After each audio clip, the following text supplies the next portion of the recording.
you also spent some time in Mid-Atlantic. Yes. What was that like working for Jim Crockett? I was only there a short time. Actually, that was when Mulligan was partners with those guys, and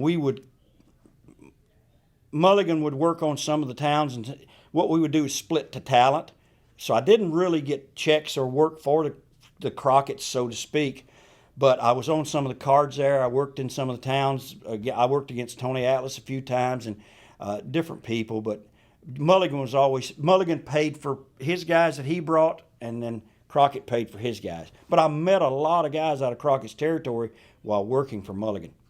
Do you have any memories of Ric Flair in those days? He wasn't around doing very much. Now, the couple of times he was supposed to come to Knoxville to help Mulligan out, they would always pull him. I think I don't know, maybe they were trying to sabotage Jack and make sure that the promotion didn't work, or somebody did.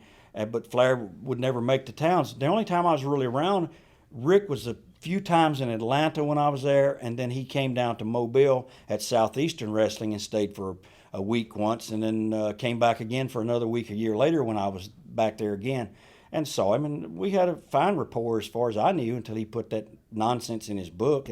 I wouldn't have drawn a dime anywhere if it hadn't been for Hulk Hogan. Gosh, wasn't even around Hogan the first year in the business, and I didn't see him again for 12 years. And you're actually still drawing money for promoters. I can speak Right. for that. Yeah, I don't owe people all over the country money, and I haven't had multiple lawsuits against me for not paying money that I owe. It's a shame how some people, they're going to be remembered now for the last memory that people have of them, which is bad memories, as opposed to saying, hey, this guy was great, he was fantastic, fabulous world's champion, good talker, always looked good, always in good shape. Now they're going to remember only the last years of his career.